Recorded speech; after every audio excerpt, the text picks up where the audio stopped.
I want to try and just put into context what we're doing in Leopardstown, and following on what Tim was saying there, just the whole idea that the gathering is not just a one-off event.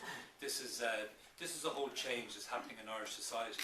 The country's going through dramatic change at the moment, and it's all for the better. And part of that is about focusing back on communities, focusing back on linkages. And as I look around this room, and I know so many different people from totally different connections, so something like this, the fact that we're all here today in the name of gathering just shows the potential that it has. Let me just tell you the business case behind this from Leopardstown's point of view, because there is a very strong connection within all of this.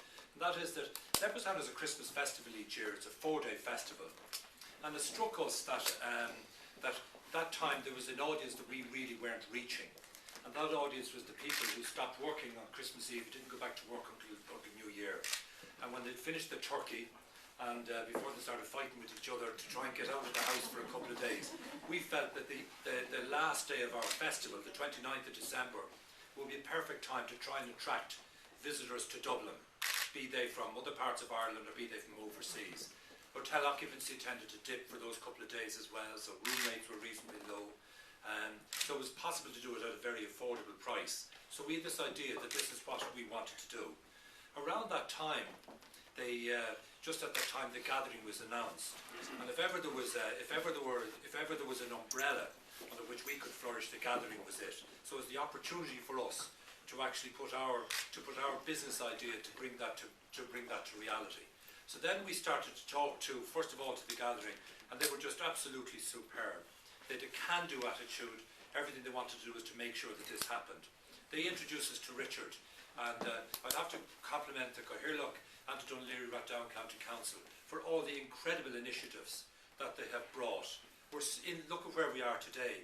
The history of this house, the history of this park, and Dunleary Rathdown have brought all of that to life.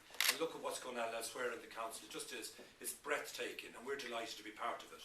So what we wanted to do was we wanted to try and have this event to appeal to the audience as I describe it, but we had a twist to our one. And it brings me back. I worked overseas for 10 years, but at one stage I worked in New York, and I came across a group of guys called the Emerald Golf Society in New York. And what that golf society was, they were the Irish that left here in the 50s and 60s, no matter where they went, be they to the States or when they went to England, they had Gaelic in common, so they all played Gaelic, and that was their connection. That was their life for most of them. But then in New York, when they stopped playing Gaelic, the guys actually started to go into other sport, and they founded this thing called the Emerald Golf Society, which is flourishing to this day. But one of the things that that I saw firsthand in that was all the people that left Ireland in the 50s and the early 60s, they had very different experiences when they went abroad. Many of them were highly successful, but there was also this group that were really struggling to get by. And I always remember that, and I've always thought about it. So when it came to our gathering event, when we were trying to organise it, we wanted to make sure that we would look after some of the people that couldn't afford to come home, those people that should not be forgotten, and so we wanted to make sure that we had some link with it. So what we actually did was we actually linked with the London Irish Centre in London. It's our charity for this year, and what we're going to do is there's going to be a donation out of everyone that comes through the door in Leopardstown this year is going to be made to the London Irish Centre. Very much part of all of that is the Forgotten Irish, and I'm delighted to see Margaret Browne here today. And first of all, can I say, Margaret, your session on Sunday in Glasstool was absolutely fantastic. Friend, there's a lot of people here who were there today. It's a credit to Margaret what she's done. So and the plaque in Dunleary Pier and everything that's actually happened, that these people are remembered. And we're going to make sure that through our gathering event in Leopardstown this year, that they will be remembered. So what we're going to do is, the day will be, it's a racing day. It's going to be a spectacular racing day. For those of you that aren't into racing, or some of you that might be, everyone's talking about Cheltenham at the moment and how good it was and all that. The racing in Ireland is just as good as it is in Cheltenham. And interestingly enough, of the winners in Cheltenham last week, 9 horses that won in Cheltenham last week won in Leopardstown during the winter series. So you don't have to go to England to Cheltenham to see the best. You can stay at home and you can see it in Leopardstown. That's the message we're going to be sending to the people that are going to come to our gathering event. We're going to bring them here. But 2 of the big winners last year was Hurricane Fly who won the champion hurdle, and the new kid in the block, which is a horse called Our Connor. Our Connor was sold yesterday for a phenomenal amount of money, huge amount of money, most expensive national hunt horse ever sold of all times. The first time those horses are going to run against each other will be in Leopardstown on Gathering Day on the 29th of December this year.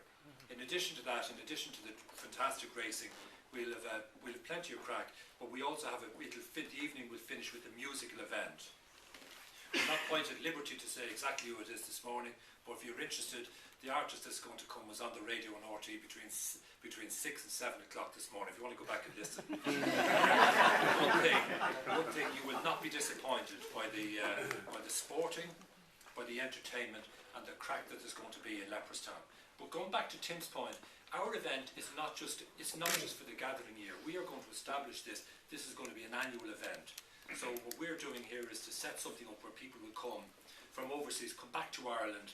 This is going to be a date in their diary, starting in 2013 and forevermore. So I'd like to say a really very, very special thanks to the gathering for their support in this event, and to Dunleary Rathdown County Council.